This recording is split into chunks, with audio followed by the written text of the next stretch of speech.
ఆంధ్రప్రదేశ్లో ఎంబీఏ లేదా ఎంసీఏ చేయాలనుకుంటున్నారా? అయితే ఏపీ ఐసీఈటీ 2026 గురించి తెలుసుకోవాల్సిన పూర్తి వివరాలు ఇప్పుడు చూద్దాం. రాష్ట్రంలోని టాప్ కాలేజీల్లో పోస్ట్ గ్రాడ్యుయేషన్ చేయడానికి ఈ టెస్ట్ ఒక గేట్వే లాంటిది. అదే మీ లక్ష్యమైతే ఏపీ ఐసెట్ గురించి తెలుసుకోవాల్సిన ప్రతి విషయాన్ని సింపుల్గా ఇప్పుడు చూద్దాం. 2026-27 అడ్మిషన్స్ కోసం ఈ పరీక్ష అనలిటికల్, మ్యాథ్స్, కమ్యూనికేషన్ స్కిల్స్ను టెస్ట్ చేస్తుంది. ఓకే, ఇప్పుడు డేట్స్ అండ్ డెడ్లైన్స్ చూద్దాం. ఈ తేదీలు మిస్ అయితే చాలా కష్టం. అప్లికేషన్ స్టార్టింగ్ నుంచి రిజల్ట్స్ వరకు ఈ ముఖ్యమైన తేదీలను గుర్తుంచుకోండి. లేట్ చేస్తే ఫీజులు భారీగా పెరుగుతాయి. చూడండి, మార్చ్ 3 నుంచి 21 మధ్య ఎంత తేడా ఉందో. సరే, అసలు ఈ పరీక్ష రాయడానికి అర్హతలేంటో, ఎలా అప్లై చేయాలో ఇప్పుడు చూద్దాం. ఎంబీఏ, ఎంసీఏ అర్హతల్లో ఒకే ఒక్క తేడా ఉంది. ఎంసీఏ చేయాలంటే ఇంటర్ లేదా డిగ్రీలో మ్యాథ్స్ తప్పనిసరి. జనరల్ కేటగిరీకి కనీసం 50% మార్కులు కావాలి. రిజర్వ్డ్ కేటగిరీలకైతే 45% సరిపోతుంది. ఫైనల్ ఇయర్ స్టూడెంట్స్ కూడా అప్లై చేయొచ్చు, కానీ సింగిల్ సిట్టింగ్లో డిగ్రీ పాస్ అయిన వాళ్లు అర్హులు కారు. ఇక చాలా ముఖ్యమైనది టెస్ట్ ప్యాటర్న్. అసలు పరీక్ష ఎలా ఉంటుందో వివరంగా చూద్దాం.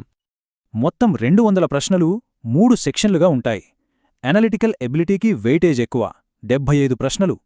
సెక్షన్ ఏ అనలిటికల్ ఎబిలిటీలో డేటా సఫిషియన్సీ, ప్రాబ్లమ్ సాల్వింగ్ మీద 75 ప్రశ్నలుంటాయి. ఇక section B communication ability, vocabulary, grammar, reading comprehension మీద 70 ప్రశ్నలు. చివరిగా సెక్షన్ సి మ్యాథమెటికల్ ఎబిలిటీ. ఇందులో అరిథమెటిక్, ఆల్జీబ్రా, స్టాటిస్టిక్స్ నుంచి 55 ప్రశ్నలొస్తాయి.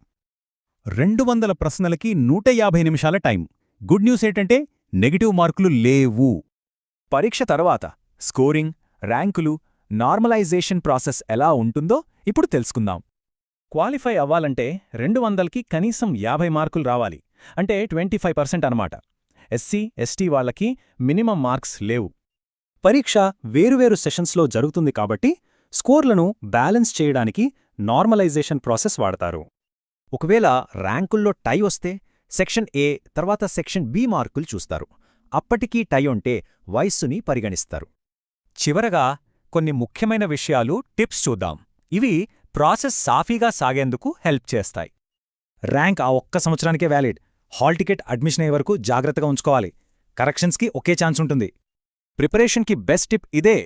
వెబ్సైట్లోని మాక్ టెస్ట్లతో ప్రాక్టీస్ చేస్తే ఆన్లైన్ టెస్ట్ మీద మంచి అవగాహన వస్తుంది.